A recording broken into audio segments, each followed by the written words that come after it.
서울 강동구의 한 재개발 현장에서 시작된 충격적인 가족 배신과 복수의 드라마가 세간의 화제로 떠올랐습니다. 아내의 백혈병 치료를 위해 모든 것을 바친 70대 건설업체 대표가 자신의 아들에게 버림받은 후 예상치 못한 역습에 나섰다고 합니다. 돈 앞에서 가족의 의미를 잃어버린 아들과 냉정한 며느리, 그리고 노년의 모든 것을 잃고 절망에 빠진 아버지 사이에서 펼쳐진 이 이야기는 단순한 복수극을 넘어 용서와 화해의 감동적인 반전으로 이어졌다고 하는데요. 과연 무슨 일이 있었던 걸까요? 지금부터 여러분께 그 특별한 이야기를 전해드리겠습니다. 여기서 잠깐 더 많은 이야기와 재미있는 콘텐츠를 놓치지 않으시려면 지금 바로 구독과 알림 설정을 해주세요. 여러분의 관심이 저희 채널에게 큰 힘이 됩니다. 72살의 정태균은 창밖으로 내리는 비를 바라보았습니다. 오랫동안 일궈온 중소건설업체는 이제 남의 손에 넘어갔고 아내 윤명자는 이미 세상을 떠난 지 1년이 되어갔죠. 삶이란 참 무정한 것이라는 생각이 들었어요. 정태균은 창가에 놓인 아내의 사진을 바라보며 깊은 한숨을 내쉬었습니다. 명자야, 나 이제 어떻게 살아가야 할까? 아내가 백혈병 진단을 받았을 때 정태균은 단 한순간도 망설이지 않았어요. 전 재산을 털어 최고의 치료를 받게 했지만 결국 하늘의 뜻을 돌이킬 수는 없었습니다. 30년간 함께 일궈온 회사는 치료비로 모두 날아갔고 마지막 남은 아파트마저 담보대출로 빼앗겼죠. 아버지, 이제는 현실적으로 생각하셔야 해요. 저희도 살기 빠듯해요. 아들 정현우의 말이 귓가에 맴돌았습니다. 50만 원 고작 그 돈을 빌리러 갔을 뿐인데 아들과 며느리 이선희는 마치 오랜 기간 자신을 등쳐먹은 노인을 대하듯 냉정했어요. 자신이 키워낸 아들의 눈빛에서 더 이상 따뜻함을 찾을 수 없었습니다. 비가 창문을 더욱 거세게 두드렸습니다. 정태균은 옛 서류 가방을 뒤적였어요. 그 안에는 아내가 남긴 일기장이 고이 접혀 있었죠. 한 장 한 장 넘기다 우연히 발견한 메모. 정태균의 손이 떨렸습니다. 현우에게 5억 원 빌려줌. 사업 확장한다고 해서. 5억 원. 아내가 평생 모아둔 비상금이었습니다. 정태균도 모르게 아들에게 빌려준 돈이었죠. 그리고 그 돈이 지금 자신을 버린 아들의 재개발 사업 초기 자금이 되었다는 사실이 가슴을 후벼 팠어요. 그래, 현우야. 내가 그렇게 나오려면 아버지도 할 말은 없다. 정태균의 눈빛이 변했습니다. 일생을 성실하게 살아온 노인의 얼굴에 이제 한 가닥 차가운 결의가 서렸어요. 복수. 그것은 이전의 정태균과는 어울리지 않는 단어였지만 지금은 그의 가슴을 데우는 유일한 불씨였습니다. 휴대폰을 집어들고 오랜 친구 성훈에게 전화를 걸었습니다. 성훈은 10년 전 정태균에게 사업자금을 빌려 위기를 넘긴 적이 있었죠. 그리고 지금 성훈은 부동산 중개업으로 꽤 성공한 상태였어요. 여보세요, 성훈이? 나 태균이야. 좀 만나자. 할 얘기가 있어. 정태균의 머릿속에는 이미 계획이 그려지기 시작했습니다. 아들이 자신을 버렸다면 이제 자신도 아들을 무너뜨릴 차례였어요. 아내의 일기장을 가방에 넣고 오랜만에 정장을 꺼내 입었습니다. 거울 속에 비친 자신은 너무나 초라해 보였지만 눈빛만은 예전의 결단력 있는 사업가의 모습 그대로였어요. 명자야, 미안하다. 하지만 현우가 우리를 이렇게 배신했어. 내가 바로잡을게. 비가 그치고 창문 너머로 희미한 햇살이 비쳐들었습니다. 정태균은 마치 그것이 신호라도 되는 듯 집을 나섰어요. 72살의 그가 복수를 시작하는 순간이었습니다. 이틀 후 강남의 한 카페에서 정태균은 오랜 친구 성훈과 마주 앉았습니다. 햇빛이 유리창을 통해 비쳐들어 테이블 위에 따스한 기운을 만들었어요. 성훈은 71살이지만 여전히 날카로운 눈빛을 유지하고 있었습니다. 태균아, 오랜만이다. 근데 얼굴색이 영 좋지 않네. 무슨 일 있었어? 정태균은 천천히 아내의 죽음부터 회사의 몰락, 그리고 아들 현우의 배신까지 모든 이야기를 털어놓았어요. 성훈의 얼굴이 이야기를 들을수록 점점 굳어갔죠. 그러니까 내 아들이 너에게 50만 원도 못 빌려준다고. 자기 어머니한테서 5억을 빌려갔으면서. 이건 말이 안 되는군. 성훈의 목소리에 분노가 묻어났습니다. 정태규는 일기장을 꺼내 성훈에게 보여주었어요.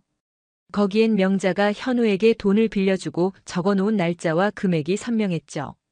성훈아, 난 이제 아무것도 없어. 집도 회사도 가족도 다 잃었어. 정태균의 목소리가 떨렸어요. 성훈은 친구의 손을 굳게 잡았습니다. 아니, 너한테는 아직 나라는 친구가 있잖아. 내가 10년 전에 내 도움이 없었다면 난 지금 이 자리에 없었을 거야. 은혜는 반드시 갚는 법이지. 성훈의 말에 정태균의 눈에 이슬이 맺혔습니다. 인생에서 마지막 의지할 곳이 생긴 것 같았어요. 그런데 정확히 어떻게 도와줄 수 있을까? 내가 가진 건 부동산 정보와 몇몇 인맥뿐인데. 정태균은 잠시 생각에 잠겼다가 천천히 입을 열었습니다. 현우가 지금 진행 중인 재개발 사업이 있어. 강동구 천호동 쪽인데 이미 상당히 진행됐지. 근데 그 사업의 자금줄을 끊고 싶어. 성우는 놀란 눈으로 친구를 바라보았어요. 태균아, 그건 쉽지 않을 텐데. 현우가 이미 탄탄하게 사업을 진행하고 있다면. 그래도 방법이 있을 거야. 현우는 항상 급하게 일을 진행해. 어딘가 허점이 있을 거고 그걸 찾아내고 싶어. 성우는 잠시 침묵했다가 고개를 끄덕였습니다. 알았어. 내가 도울 수 있는 건 최대한 돕겠어. 우선 천호동 재개발 사업에 대한 정보부터 수집해보자. 이튿날 성우는 부동산 업계 인맥을 총동원해 정현우의 사업에 대한 정보를 모았어요. 그리고 그들이 발견한 것은 정태균의 예상을 뛰어넘는 충격적인 사실이었습니다. 태균아, 이거 봐. 현우가 사업 초기에 사용한 5억 원은 법인 계좌로 들어가지 않았어. 개인 계좌로 입금된 후에 일부만 회사로 들어갔지. 성훈이 보여준 서류를 확인하자 정태균의 얼굴이 창백해졌어요. 현우는 어머니의 돈 일부를 개인적으로 유용한 것이었습니다. 그리고 더 충격적인 건 현우가 투자자들에게 제시한 사업 계획서와 실제 진행 상황이 크게 달라. 투자금 상당액이 다른 곳으로 빠져나가고 있어. 정태균의 눈에 차가운 결의가 서렸습니다. 이것은 단순한 배신을 넘어선 범죄였어요. 아내의 돈을 빌려 시작했으면서 이제는 투자자들의 돈까지 제대로 관리하지 않고 있었죠. 성훈아, 이걸 어떻게 활용할 수 있을까? 성훈은 의미심장한 미소를 지었습니다. 투자자들에게 익명으로 정보를 흘리는 거야. 그리고 금융감독원에 제보하는 것도 좋겠지. 하지만 그 전에 내 아들의 약점을 좀 더 파고들 필요가 있어. 정태균은 창밖을 바라보았어요. 일주일 전만 해도 그는 복수 같은 것은 꿈에도 생각해보지 않았습니다. 하지만 이제 그의 가슴 속에는 정의를 바로 세우겠다는 불꽃이 타오르고 있었죠. 명자야, 우리 아들이 이렇게 변해버렸구나. 하지만 걱정 마. 내가 바로잡을게. 정태균의 눈에서 한 줄기 눈물이 흘러내렸습니다. 그것은 슬픔의 눈물이 아니라 잃어버린 정의를 되찾겠다는 결의의 눈물이었어요. 이틀 후 정태균과 성우는 강동구 천호동 재개발 현장 근처 카페에 자리 잡았습니다. 창밖으로는 높은 크레인과 공사 중인 건물들이 보였어요. 정현우의 야심찬 프로젝트가 한창 진행 중이었죠. 여기 봐, 태균아. 현우의 재개발 사업은 표면적으로는 탄탄해 보이지만 실제로는 자금 흐름에 문제가 많아. 성훈이 태블릿을 밀어 보이며 말했습니다. 화면에는 복잡한 자금 흐름도가 나타나 있었어요. 정태균은 부동산 개발 사업에 익숙했기에 금방 핵심을 파악했죠. 이건 자금 세탁이잖아. 투자금을 다른 법인으로 빼돌리고 있어. 성훈이 고개를 끄덕였습니다. 맞아. 그리고 이 법인들의 대표는 모두 현우의 지인들이야. 이건 명백한 불법이지. 정태균의 가슴이 무거워졌어요. 아들이 이렇게까지 변할 줄은 몰랐습니다. 한때는 성실하고 똑똑했던 청년이 어쩌다 이렇게 됐을까요? 성훈아, 이런 정보를 어디서 구한 거야? 성훈은 의미심장한 표정을 지었습니다. 나도 오랫동안 부동산 일을 해왔잖아. 인맥이 있지. 그리고 현우 회사의 재무팀에 내 조카가 일하고 있어.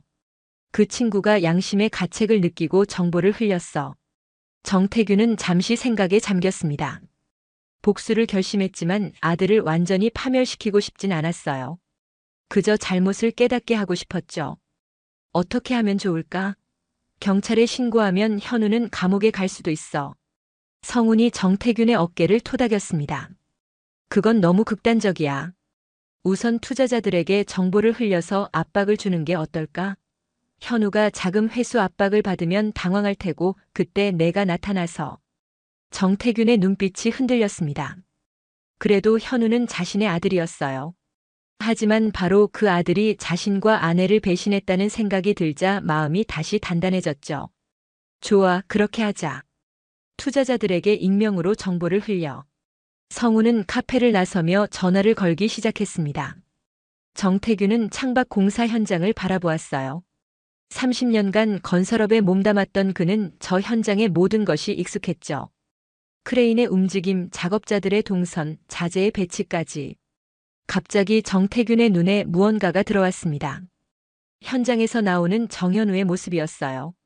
아들은 깔끔한 정장을 입고 현장 관계자들과 이야기를 나누고 있었죠. 얼굴에는 자신감이 넘쳤고 몸짓에선 성공한 사업가의 위엄이 느껴졌습니다. 현우야, 내가 그토록 원하던 모습이 됐구나. 가슴이 아팠습니다. 현우가 어릴 적 품었던 꿈이 이루어진 모습이었어요. 하지만 그 꿈은 부모의 희생과 타인의 피해 위에 세워진 것이었죠. 성훈이 돌아왔습니다. 일단 주요 투자자 셋에게 정보를 흘렸어. 내일이면 현우에게 연락이 올 거야. 정태균은 고개를 끄덕였어요. 이제 돌이킬 수 없는 강을 건너고 있다는 느낌이 들었습니다. 하지만 후회는 없었죠. 정의는 반드시 실현되어야 했으니까요. 다음 날 아침 성훈의 예상대로 투자자들이 움직이기 시작했습니다. 정현우에게 다급한 전화가 이어졌고 회사는 갑작스러운 자금 회수 요구에 혼란스러워졌어요. 정태균과 성훈은 현우의 회사 근처 카페에 앉아 상황을 지켜봤습니다. 창문 너머로 회사 직원들이 분주히 오가는 모습이 보였어요. 태균아, 지금 현우 회사에 비상이 걸렸대. 주요 투자자들이 갑자기 감사를 요구하고 있어. 성훈의 말에 정태균은 마음이 복잡했습니다. 이것이 자신이 원하던 결과일까요? 하지만 이미 시작된 일 끝까지 가보기로 했어요. 성훈아, 이제 어떻게 되는 거야? 성훈은 커피를 한 모금 마시고 말했습니다. 투자자들이 금융감독원에 민원을 넣을 거야. 그러면 현우의 계좌가 조사받게 되지. 그리고 그때 갑자기 카페 문이 열리고 정현우가 들어왔습니다. 얼굴은 창백했고 평소의 자신감은 온데간데 없었어요. 그는 주변을 둘러보다가 아버지와 눈이 마주쳤습니다. 아버지? 정태균의 심장이 빠르게 뛰었습니다. 이것은 계획에 없던 일이었어요. 하지만 운명이 두 사람을 다시 마주하게 한 것 같았죠. 카페 안에 긴장감이 감돌았습니다. 정현우는 아버지를 발견하고 잠시 망설이다 천천히 다가왔어요. 그의 얼굴에는 당혹감과 의심이 교차했습니다. 아버지, 여기서 뭐 하세요? 그리고 이분은? 정태균은 차분하게 대답했어요. 오랜 친구 성훈이야. 내가 어릴 때 몇 번 만난 적 있지. 성훈이 가볍게 고개를 끄덕였습니다. 현우는 불안한 기색이 역력했죠. 아버지가 이 근처에서 무엇을 하는지, 특히 오늘 같은 날에 말이에요. 앉을래? 이야기 좀 하자. 정태균의 목소리는 놀라울 정도로 평온했습니다. 현우는 주변을 둘러본 후 자리에 앉았어요. 그의 이마에는 땀방울이 맺혀 있었죠. 회사에 문제가 있나 보네. 분주해 보이던데. 정태균의 말에 현우는 눈을 크게 떴습니다. 어떻게 하셨어요? 정태균은 미소를 지었어요. 담담한 그러나 어딘가 슬픔이 묻어나는 미소였죠. 아버지는 30년 건설업을 했어. 그 정도는 알아볼 수 있지. 현우는 불편한 기색으로 자리에서 일어서려 했습니다. 죄송해요. 지금 급한 일이 있어서. 정태균이 손을 들어 현우를 멈춰 세웠어요. 잠깐만. 내 어머니 이야기부터 하고 가면 어떨까? 현우의 얼굴색이 변했습니다. 그는 천천히 다시 자리에 앉았어요. 어머니요? 어머니는 1년 전에. 그래, 내 어머니는 1년 전에 돌아가셨어. 그리고 돌아가시기 전에 내게 5억 원을 빌려주셨지. 기억나? 현우는 입술을 깨물었습니다. 그의 눈에서 당혹감이 읽혔어요. 그건 사업 자금으로 빌린 거였어요. 나중에 갚을 생각이었습니다. 정태규는 천천히 아내의 일기장을 꺼내 테이블 위에 올려놓았어요. 내 어머니는 매일 일기를 쓰셨어. 내게 돈을 빌려준 것도 그 돈이 어디서 왔는지도 모두 적혀 있지. 현우의 얼굴이 창백해졌습니다. 그는 일기장을 바라보다가 고개를 숙였어요. 아버지, 그 돈은 정당하게 빌린 겁니다. 어머니가 기꺼이. 그래, 내 어머니는 기꺼이 주셨겠지. 그런데 왜 아버지한테는 50만 원도 빌려주지 않았지? 내 어머니 치료비로 모든 걸 날린 아버지한테? 정태균의 목소리는 여전히 차분했지만 그 안에는 묵직한 슬픔이 묻어났습니다. 현우는 말을 잇지 못했어요. 성훈이 자리에서 일어났습니다. 저는 잠시 자리를 비울게요. 성훈이 카페를 나가자 아버지와 아들이 단둘이 남았습니다. 침묵이 흘렀어요. 현우야, 내가 지금 무슨 일을 하고 있는지 나는 다 알고 있다. 현우가 놀란 눈으로 아버지를 바라보았습니다. 무슨 말씀이세요? 투자자 자금을 빼돌리고 비자금 계좌를 운영하고. 이런 건 아버지가 가르친 사업 방식이 아니야. 현우의 얼굴이 굳어졌습니다. 그는 주변을 살피며 낮은 목소리로 말했어요. 그런 이야기는 여기서 하지 맙시다. 누가 들을지 모르잖아요. 정태균은 피식 웃었습니다. 그래, 들키면 안 되지. 불법이니까. 현우는 이마에 땀을 닦았어요. 그의 손이 미세하게 떨렸습니다. 아버지, 무슨 말씀을 하고 싶으신 거예요? 저한테 뭔가 바라시는 게 있으신가요? 정태균은 아들의 눈을 똑바로 바라보았습니다. 수십 년간 사랑으로 키운 아들의 눈에 이제는 계산과 두려움만이 가득했어요. 난 내게 아무것도 바라지 않는다. 다만 내 어머니가 내게 빌려준 그 돈의 출처가 뭔지는 알아야겠다고 생각했어. 정태균은 일기장에서 한 페이지를 펼쳤습니다. 이 5억 원은 내 어머니가 30년간 나 모르게 모아둔 돈이야. 만약 내가 사업에 실패하거나 위기가 오면 우리 가족을 지킬 마지막 보루였지. 그런데 정태균의 목소리가 흔들렸어요. 그는 잠시 숨을 고른 후 말을 이어갔습니다. 내 어머니는 그 돈을 내게 빌려줬어. 너를 믿었기 때문이지. 그런데 내가 한 일이 뭐야? 내가 위기에 처했을 때 나를 외면했잖아. 현우의 눈에 잠시 흔들림이 보였습니다. 그러나 곧 냉정함이 돌아왔어요. 사업은 감정적으로 하는 게 아니에요, 아버지. 저도 제 가족이 있고 제 미래가 있습니다. 정태균은 고개를 끄덕였습니다. 맞아. 사업은 감정적으로 하는 게 아니야. 하지만 가족은 가족이지. 카페 밖에서 현우의 비서로 보이는 사람이 급히 들어와 현우에게 귓속말을 했습니다. 현우의 얼굴이 창백해졌어요. 아버지, 죄송합니다만 지금 급한 일이 생겨서. 정태균은 담담하게 고개를 끄덕였습니다. 까봐. 근데 기억해둬, 현우야. 모든 일에는 대가가 있어. 현우는 잠시 아버지를 바라본 후 급히 카페를 나갔습니다. 창문 너머로 그가 회사 건물로 달려가는 모습이 보였어요. 성훈이 돌아와 자리에 앉았습니다. 어땠어, 태균아? 정태균은 창밖을 바라보며 말했어요. 내 아들은 이미 돌아올 수 없는 강을 건넜어. 다음 날 아침 정태균의 허름한 원룸에 전화벨이 울렸습니다. 성훈의 목소리가 들려왔어요. 태균아, 뉴스 보고 있어? 현우의 회사에 금융감독원 조사가 들어갔어. 정태균은 서둘러 TV를 켰습니다. 경제뉴스 채널에서는 신흥부동산 개발업체 정현우건설 자금 유용 의혹으로 조사 착수라는 자막이 흐르고 있었어요. 생각보다 빠르게 진행되고 있군. 정태균의 목소리는 담담했지만 가슴 한편에서는 묘한 감정이 일었습니다. 아들을 무너뜨리기 위해 시작한 일이었지만 막상 그 결과가 눈앞에 펼쳐지니 마음이 복잡했어요. 아직 시작에 불과해. 오늘 중으로 재개발 현장도 중단될 거야. 투자자들이 자금을 회수하기 시작했거든. 성훈의 말에 정태균은 깊은 한숨을 내쉬었습니다. 회사 운영의 기본을 가르쳐준 아버지로서 아들이 이런 식으로 무너지는 것을 보는 건 가슴 아픈 일이었어요. 성훈아, 우리가 하는 일이 맞는 걸까? 그래도 현우는 내 아들인데. 전화기 너머로 성훈의 단호한 목소리가 들려왔습니다. 태균아, 내 아들이 한 짓을 생각해봐.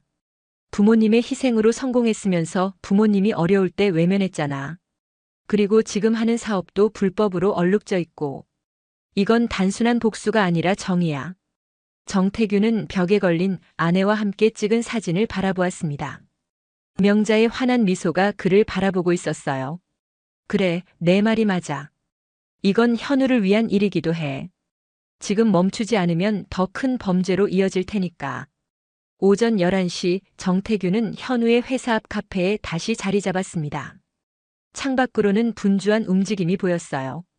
회사 직원들이 서류를 들고 급하게 오가고 정장 차림의 사람들이 회사로 들어가는 모습이 보였죠. 금융감독원 조사관들이었습니다. 오후 2시쯤 정현우가 회사에서 나왔습니다. 평소의 당당함은 온데간데 없이 초췌한 모습이었어요. 그는 회사 앞에서 잠시 서성이다가 카페로 향했습니다. 정태규는 마음을 단단히 먹고 그를 기다렸어요.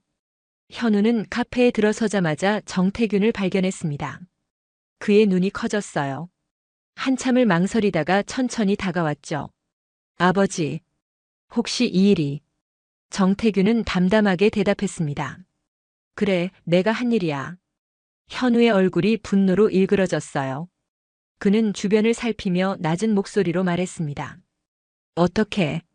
어떻게 이럴 수 있으세요? 저는 아버지의 아들이에요. 정태균은 피식 웃었습니다. 가슴 속에서 차오르는 감정을 억누르며 말했어요. 그래, 넌 내 아들이야. 그리고 내가 너에게 정직하게 사업하라고 가르쳤어. 하지만 넌 투자자들의 돈을 빼돌리고 협력업체들을 속이고. 그게 내가 가르친 방식이야? 현우는 입술을 깨물었습니다. 그의 눈에는 분노와 두려움이 교차했어요. 아버지, 이건 사업이에요. 모두가 다 하는 방식이라고요. 완벽하게 합법적인 방법으로는 아무도 성공할 수 없어요. 정태규는 슬픈 눈으로 아들을 바라보았습니다. 그래? 그럼 내가 30년간 해온 사업은 뭐지? 나는 한 번도 불법으로 돈을 벌지 않았어. 그리고 지금 내가 하는 말은 변명에 불과해. 현우의 얼굴이 붉어졌어요. 그는 낮은 목소리로 말했습니다. 제가 어떻게 하면 될까요? 이제 와서 무슨 말을 원하시는 거예요? 정태규는 천천히 일어났습니다. 그는 아들의 어깨에 손을 얹었어요. 내가 잘못을 인정하고 피해자들에게 사과하고 다시 정직하게 사업을 시작하는 것. 그게 내가 바라는 거야. 현우는 비웃듯 웃었습니다. 그게 가능할 것 같으세요? 이미 회사는 무너지고 있고 투자자들은 등을 돌렸어요. 저는 이제 끝났어요, 아버지 덕분에. 정태균의 눈에 슬픔이 깃들었지만 그는 흔들리지 않았어요. 내가 잘못한 일의 결과를 왜 내 탓으로 돌리지? 내가 정직하게 사업했다면 이런 일은 없었을 텐데. 현우는 자리에서 벌떡 일어났습니다. 그의 얼굴은 분노로 일그러져 있었어요. 아버지, 당신이 무슨 짓을 했는지 절대 잊지 않을 거예요. 절대로. 정태규는 담담하게 대답했습니다. 나도 내가 어머니와 나에게 한 일을 잊지 않을 거야. 현우야, 넌 아직 젊어. 다시 시작할 수 있어. 하지만 이번엔 정직하게. 현우는 아무 말도 없이 카페를 나갔습니다. 정태규는 창밖으로 비에 젖어가는 아들의 뒷모습을 바라보았어요. 가슴 한편이 아팠지만 동시에 무거운 짐을 내려놓은 듯한 해방감도 느껴졌습니다. 성훈이 카페에 들어와 정태균 옆에 앉았어요. 어땠어? 심한 말 안 했어? 정태균은 고개를 저었습니다. 아니, 그저 진실을 말했을 뿐이야. 현우가 받아들일지는 그의 몫이지. 성훈은 친구의 어깨를 토닥였어요. 이제 어떻게 할 거야? 정태균은 깊은 숨을 내쉬었습니다. 이제 정말 모르겠어. 내 삶의 목표가 다 사라진 것 같아. 성훈의 눈에 결의가 어렸습니다. 아니, 이제부터 시작이야. 내가 다시 일어설 수 있도록 내가 도울게. 일주일이 지났습니다. 정태규는 아파트 옥상 벤치에 앉아 도시의 야경을 바라보고 있었어요. 성훈이 빌린 원룸은 작았지만 옥상에서 보는 전망만큼은 훌륭했죠. 서울의 불빛들이 별처럼 빛나고 있었습니다. 여기 있었군. 찾았잖아. 성훈이 2캔의 맥주를 들고 옥상으로 올라왔어요. 그는 정태균 옆에 앉아 맥주 1캔을 건넸습니다. 요즘 신문 보고 있어? 현우 회사 소식 말이야. 정태균은 고개를 저었어요. 아들의 회사가 무너지는 것을 지켜보는 건 여전히 고통스러웠습니다. 안 봤어. 어떻게 됐어? 성우는 맥주를 한 모금 마시고 말했어요. 재개발 사업은 완전히 중단됐어. 투자자들이 대부분 손을 뗐고 금감원 조사로 현우의 계좌들도 모두 동결됐지. 그리고 정태균은 성운을 바라보았습니다. 그리고 현우가 출국 금지 명령을 받았어. 자금 세탁 혐의로 검찰 수사가 시작됐거든. 정태균의 표정이 굳어졌어요. 그는 마음 한편으로 이런 상황까지 오길 원한 건 아니었습니다. 그건 내가 의도한 게 아니야. 난 단지 현우가 잘못을 깨닫고 바로잡기를 바랐을 뿐인데. 성운이 정태균의 어깨를 토닥였어요. 현우가 저지른 일은 단순한 실수가 아니라 범죄야. 내가 아니었어도 언젠가는 드러났을 거야. 정태균은 깊은 한숨을 내쉬었습니다. 맥주를 들이켜며 밤하늘을 바라보았어요. 명자야. 우리 아들이 이렇게 될 줄 누가 알았겠어. 성우는 조용히 친구의 말을 들었습니다. 그는 정태균이 아내를 그리워할 때마다 이렇게 혼잣말처럼 중얼거리는 것을 알고 있었어요. 태균아, 너에게 보여줄 게 있어. 성운이 가방에서 서류 하나를 꺼냈습니다. 정태균은 궁금한 눈빛으로 그것을 받아들었어요. 이게 뭐야? 강동구 천호동의 한 건물 소유권 서류야. 내 이름으로 되어 있지. 정태균은 놀란 눈으로 서류를 바라보았습니다. 분명 자신의 이름으로 된 건물 소유권 증서였어요. 이게 무슨 소리야? 난 아무 건물도 사지 않았는데? 성우는 미소 지었습니다. 10년 전 내가 너에게 자금을 빌렸을 때 너는 이자도 받지 않았어. 그래서 나는 그 돈으로 이 건물의 지분을 조금씩 모았어. 내 이름으로. 정태균의 눈가에 이슬이 맺혔어요. 그는 말을 잇지 못했습니다. 이 건물은 월세가 꽤 나와. 앞으로 내가 생활하는데 문제 없을 거야. 정태균은 성운의 손을 꼭 잡았습니다.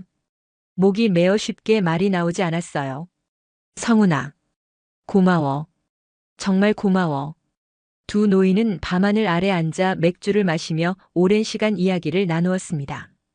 젊은 시절의 추억, 사업을 시작했던 날들, 가족과의 행복했던 순간들, 그리고 인생의 굴곡들. 다음 날 아침 정태균은 성운이 알려준 건물을 찾아갔습니다. 강동구의 조용한 주택가에 있는 3층짜리 건물이었어요. 1층은 편의점, 2층은 작은 사무실들, 3층은 원룸 몇 개로 이루어져 있었죠. 정태균은 건물 앞에 서서 잠시 감격에 젖었습니다. 이것은 단순한 재산의 의미를 넘어 삶의 새로운 출발점이었어요. 그때 뒤에서 익숙한 목소리가 들렸습니다. 아버지. 정태균은 천천히 돌아섰어요. 정현우가 서 있었습니다. 일주일 만에 완전히 달라진 모습이었죠.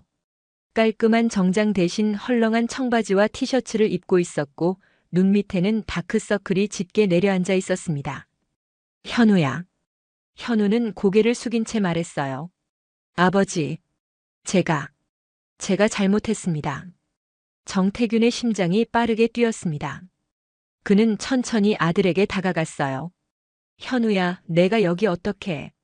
성운 아저씨가 알려주셨어요. 아버지를 만나고 싶다고 했더니. 정태균은 깜짝 놀랐습니다.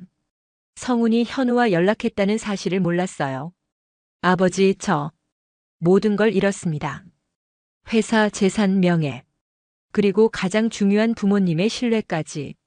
현우의 목소리가 떨렸습니다. 그의 눈에 눈물이 고였어요. 지난 일주일 동안 많은 생각을 했어요. 어떻게 제가 이렇게 변했는지. 성공에 눈이 멀어 가장 소중한 것을 잃어버렸죠. 정태균은 말없이 아들의 이야기를 들었습니다. 가슴 한편에서는 여전히 아픔이 있었지만 다른 한편으로는 기쁨의 물결이 밀려왔어요. 검찰에 자수했습니다. 모든 불법 자금 거래를 인정하고 앞으로 감옥에 가게 될 거예요. 현우가 눈물을 훔쳤습니다. 정태균은 천천히 손을 뻗어 아들의 어깨를 잡았어요. 현우야, 내가 잘못을 인정한 것만으로도 아버지는 기쁘다. 용기가 필요한 일이었을 텐데. 현우가 고개를 들었습니다. 그의 눈에는 후회와 결의가 함께 어려 있었어요. 아버지, 용서해 주실 수 있으세요? 어머니와 아버지께 너무나 큰 죄를 지었는데. 정태규는 오랫동안 기다려온 말이었습니다. 그는 천천히 고개를 끄덕였어요. 물론이지. 넌 내 아들이야. 언제나. 오후의 햇살이 따스하게 비치는 카페에서 정태균과 현우는 마주 앉았습니다. 건물 앞에서의 만남 이후 두 사람은 가까운 카페로 자리를 옮겼어요. 창밖으로는 봄바람에 흔들리는 나뭇잎들이 보였습니다. 아버지, 정말 제가 저지른 일들을 다 알고 계셨던 거예요? 현우가 조심스럽게 물었어요. 정태균은 천천히 고개를 끄덕였습니다. 대부분은 성훈이가 알아냈지. 하지만 내가 어떤 사업을 하고 있는지는 아버지도 건설업에 30년을 몸담았던 사람이니까 어느 정도 감이 왔어. 현우는 커피잔을 만지작거리며 고개를 숙였어요. 한때는 당당했던 그의 모습은 온데간데 없었습니다. 처음엔 그저 사업을 빨리 키우고 싶었어요. 성공해서 어머니와 아버지께 보여드리고 싶었죠. 정태규는 아들의 말에 깊은 한숨을 내쉬었습니다. 내가 정직하게 성공했다면 그것만큼 우리를 기쁘게 하는 일은 없었을 거야. 현우의 눈가에 눈물이 맺혔어요. 그런데 점점 욕심이 커졌어요. 한번 편법을 쓰고 나니 다음번엔 더 쉽게 손이 가더라고요. 그리고 아버지가 모든 걸 잃었다는 소식을 들었을 때 정태규는 현우의 말을 이어받았습니다. 넌 내가 실패자라고 생각했지? 그래서 나를 도울 생각보다는 거리를 두려고 했던 거야.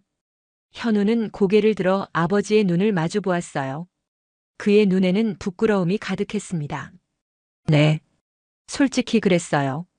아버지의 실패가 저에게 옮을까봐 두려웠죠. 그리고 선희도 계속 말했어요. 당신 아버지는 이제 다 끝난 사람이라고. 정태균의 가슴이 찢어질 듯 아팠습니다. 하지만 동시에 아들이 솔직하게 자신의 잘못을 인정하는 모습에 희망도 보았어요. 선희는 어떻게 됐니? 현우는 쓴웃음을 지었습니다. 회사가 무너지고 제가 검찰 수사를 받는다는 소식이 퍼지자마자 짐을 쌌어요. 어제 이혼 서류를 보내왔죠. 정태규는 말없이 고개를 끄덕였어요. 사랑이 아닌 이해관계로 맺어진 관계의 끝은 항상 그러했습니다. 아버지, 이제 제가 감옥에 가게 될 텐데. 그동안 이 건물은 어떻게 관리하실 거예요? 정태규는 놀란 눈으로 현우를 바라보았습니다. 이 건물이 왜? 현우가 작은 목소리로 말했어요. 성훈 아저씨에게 들었어요. 이 건물이 아버지 앞으로 되어 있다고요. 그런데 건물 관리는 경험이 필요하잖아요. 정태규는 아들의 걱정하는 모습에 미소를 지었습니다. 재산에 대한 걱정이 아니라 아버지를 위한 걱정이라는 것을 알 수 있었어요. 걱정 마라. 아버지가 30년간 건설업을 했는데 작은 건물 하나 관리 못하겠니? 현우의 눈에 잠시 놀라움이 스쳤습니다. 그리고 이내 부끄러움으로 바뀌었어요. 맞아요. 아버지는 건설업계의 베테랑이셨는데 제가 잠시 잊고 있었네요. 정태규는 부드럽게 웃었습니다. 그는 천천히 손을 뻗어 현우의 손을 잡았어요. 현우야, 내가 가게 될 곳. 얼마나 될 것 같니? 현우는 잠시 생각에 잠겼다가 대답했습니다. 변호사 말로는 자수한 점, 피해 금액을 대부분 반환하기로 한 점 등을 감안하면 2년에서 3년 정도. 정태균의 눈에 슬픔이 어렸어요. 아들이 감옥에 간다는 사실은 여전히 가슴 아픈 일이었습니다. 그동안 아버지가 내 방을 준비해 둘게. 내가 나오면 함께 살자. 현우의 눈에 눈물이 고였습니다. 그는 아버지의 손을 꼭 잡았어요. 정말. 그래도 될까요? 제가 아버지와 어머니에게 한 짓을 생각하면. 정태규는 단호하게 고개를 끄덕였습니다. 물론이지. 넌 내 아들이야. 그리고 내 어머니도 분명 그렇게 원할 거야. 잠시 침묵이 흘렀습니다. 두 사람은 각자의 생각에 잠겨 창밖을 바라보았어요. 봄바람이 나뭇잎을 흔들고 행인들이 오가는 일상의 풍경이 펼쳐졌습니다. 아버지, 저 하나 물어봐도 될까요? 정태규는 고개를 끄덕였어요. 어머니가 돌아가시기 전에 저에 대해 뭐라고 하셨나요? 정태균의 마음에 아내의 모습이 선명하게 떠올랐습니다. 병실에 누워있던 명자의 얼굴, 그리고 그녀의 마지막 말. 내 어머니는 끝까지 너를 믿었어. 우리 현우는 언젠가 깨달을 거야. 그러니 태균 씨도 믿어주세요라고 말했지. 현우의 눈에서 눈물이 흘러내렸습니다. 그는 고개를 숙인 채 어깨를 떨었어요. 어머니, 정말 죄송합니다. 정태균도 눈시울이 붉어졌습니다. 그는 천천히 일어나 현우의 옆으로 가서 어깨를 감싸 안았어요. 이제 다 괜찮아. 내가 잘못을 깨달았으니까. 내 어머니도 하늘에서 기뻐하실 거야. 현우는 아버지의 품에 안겨 오랫동안 울었습니다. 그것은 후회의 눈물이자 새로운 시작을 위한 정화의 눈물이었어요. 카페 창문 너머로 석양이 물들기 시작했습니다. 정태균은 그 풍경을 바라보며 생각했어요. 복수를 위해 시작한 일이었지만 결국은 가족의 회복으로 끝나게 되었다고. 그리고 그것이야말로 명자가 진정으로 바랐던 결말일 거라고. 3개월이 지난 여름날 정태균은 건물 옥상에 작은 텃밭을 가꾸고 있었습니다. 토마토와 상추, 고추가 햇살 아래 싱그럽게 자라고 있었죠. 그는 물을 주며 식물들에게 작은 속삭임을 전했어요. 잘 자라고 있구나. 명자도 좋아했을 텐데. 뒤에서 성훈의 목소리가 들렸습니다. 농사꾼이 다 됐네, 태균아. 정태균은 미소 지으며 돌아섰어요. 성훈은 시원한 보리차가 담긴 주전자와 컵 2개를 들고 있었습니다. 도시 농부라고나 할까? 그래도 직접 가꾼 채소로 먹는 밥이 얼마나 맛있는지 몰라. 두 노인은 옥상 파라솔 아래 앉아 보리차를 마셨습니다. 정태균의 얼굴에는 평온함이 깃들어 있었어요. 현우는 어때? 면회 다녀온 지 한 달 됐나? 정태균은 차를 한 모금 마시고 대답했습니다. 잘 지내더라. 교도소 도서관에서 일하고 있대. 책을 많이 읽고 있다고 하더군. 성우는 고개를 끄덕였어요. 그래, 그 시간이 현우에게는 필요했을 거야. 자신을 돌아보는 시간 말이야. 정태균은 하늘을 바라보았습니다. 흰 구름이 천천히 흘러가고 있었어요.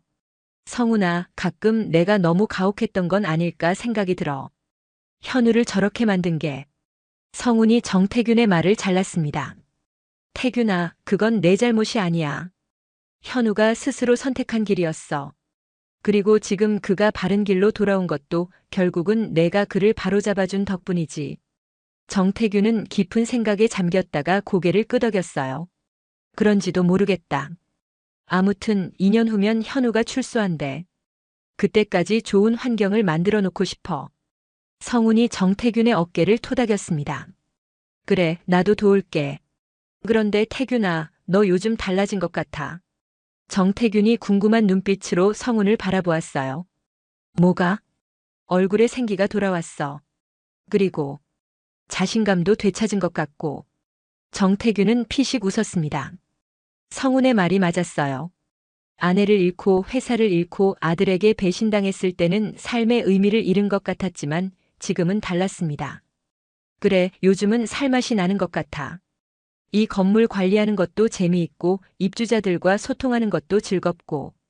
그리고 무엇보다 현우가 달라진 모습을 보니까 희망이 생겼어. 성우는 만족스럽게 미소 지었어요. 그래, 그거야. 인생은 끝날 때까지 끝난 게 아니라고 했잖아. 두 사람은 한동안 조용히 차를 마시며 도시의 전경을 바라보았습니다. 정태균의 건물에서는 강동구의 전경이 한눈에 들어왔어요. 멀리 한강도 보였죠.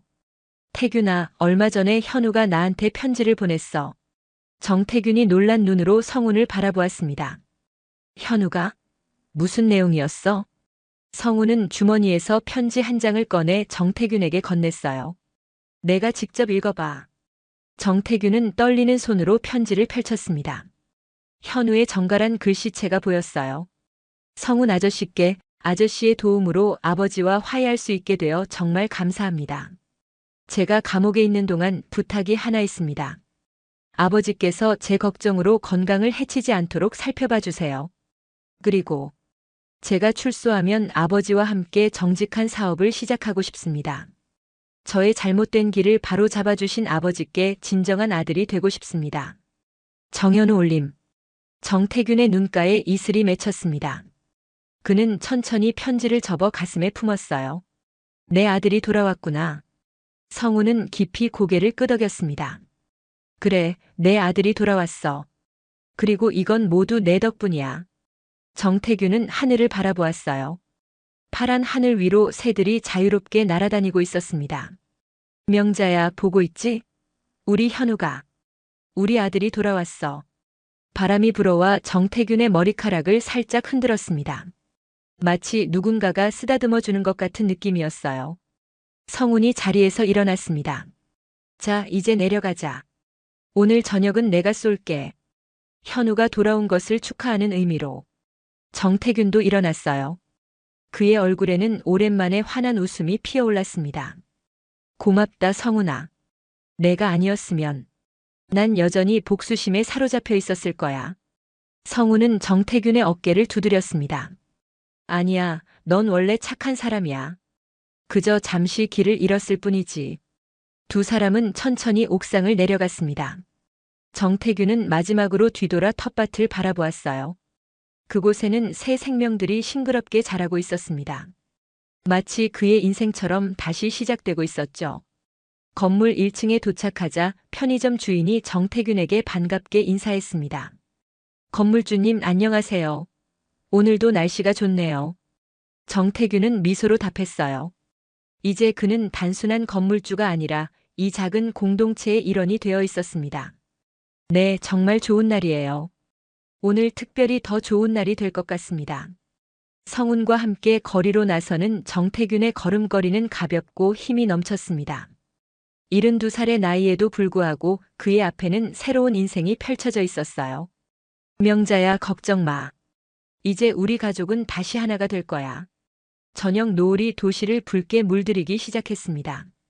그것은 마치 정태균의 인생에 새롭게 떠오르는 태양 같았어요. 복수를 위해 시작된 여정은 이제 용서와 화해, 그리고 새로운 시작으로 변화하고 있었습니다. 길을 걸으며 정태균은 생각했습니다. 인생은 끝날 때까지 끝난 게 아니라고. 그리고 지금 그의 인생은 새롭게 시작되고 있었어요.